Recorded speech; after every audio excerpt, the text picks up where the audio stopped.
इसी में एक ब्राह्मण रहते थे और वो एक संतान के लिए अति परेशान थे। वो शंकर भगवान की सेवा करते थे, ध्यान साधना करते थे और परमात्मा से उनकी यही प्रार्थना थी कि मेरे घर में एक पुत्र पैदा हो जाए। काफ़ी समय भगवान की भक्ति में रहने के बाद एक दिन शंकर भगवान प्रकट हुए और शंकर भगवान ने ये कहा, ब्राह्मण देव हमसे कुछ वरदान मांगो। उन्होंने कहा, हे प्रभु मुझे एक पुत्र की आवश्यकता है, आप हमें एक पुत्र दीजिए। शंकर भगवान ने कहा, ब्राह्मण देव आपको कैसा बेटा चाहिए वो हमें बताइए।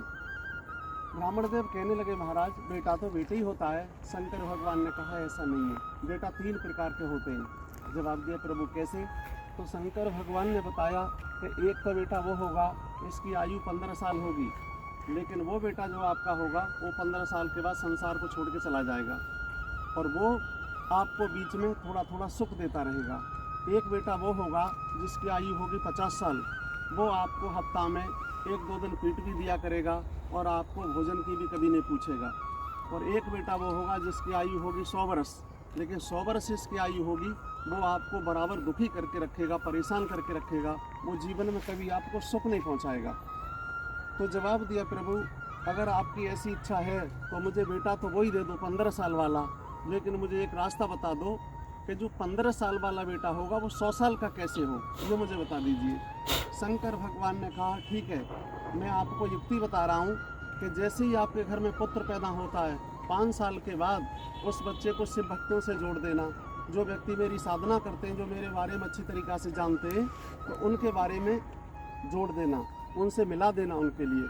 और जब वो मेरा सत्संग सुनेंगे, शंकर भगवान की ध्यान साधना में रहेंगे, तो 15 साल वाला व्यक्ति आपका पुत्र जो होगा वो 100 साल का हो जाएगा। इतनी बात कहने के बाद कुछ समय व्यतीत होने के बाद उन ब्राह्मण देव के घर में एक पुत्र ने जन्म लिया और उस पुत्र का नाम मार्कंडेय रखा गया। जब पुत्र का नाम मार्कंडेय रखा गया तो उसी समय मार्कंडेय 5 वर्ष के हुए। माता पिता ने ये शिक्षा दी, बेटा संसार में जो पालन करता है वो भगवान ब्रह्मा जी हैं, सृष्टि का जन्मदाता हैं वो ब्रह्मा जी हैं, लेकिन भगवान शिव जो हैं वो संहार करता भी हैं और भक्तों के रक्षक भी हैं और वो काल भी हैं और काल को रोकने के लिए वो महाकाल भी हैं। इसीलिए आप महादेव की शरण में जाओ। बेटा तुम्हारी 15 साल की जो आयु हमें बताई गई है भोलेनाथ के द्वारा, वो आयु आपकी 100 साल हो सकती है। उसी समय मार्कंडेय ने भगवान के भक्तों में बैठना प्रारंभ कर दिया और भगवान शिव की साधना सुनते रहे, साधना करते रहे, मंदिर जाने लगे, भगवान शिव के ऊपर जल अभिषेक करने लगे।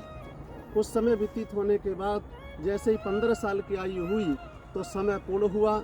उसी समय यमराज सामने आए और यमराज जैसे ही सामने आए तो यमराज की काली सी परछाई जैसे ही दिखाई दी। वो पूजा करके मंदिर से आ रहे थे, उसी समय रास्ता में ही अपने बर्तन को डाल के पूजा पात्र को और वहाँ से भागे, मंदिर में पहुँच गए।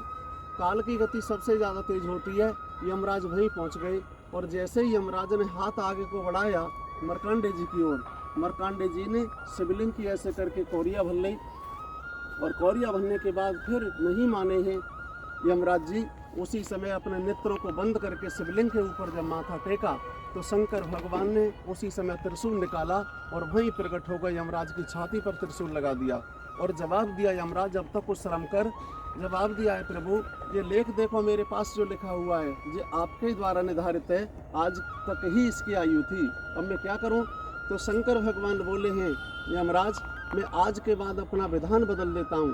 जो व्यक्ति ब्रह्मा जी की पूजा करेगा वो मरने के बाद ब्रह्मा जी को प्राप्त होगा, जो विष्णु जी की पूजा करेगा वो विष्णु जी को प्राप्त होगा, और जो व्यक्ति मेरी पूजा करेगा उसके यहाँ तो आप या आपके गढ़ कोई नहीं जाएगा, उससे गढ़ तो मैं जाऊँगा या मेरे गढ़ जाएंगे, और जो मेरी पर्सनल पूजा करेगा तो उसे लेने के लिए स्वयं मैं जाऊँगा। हर हर महादेव।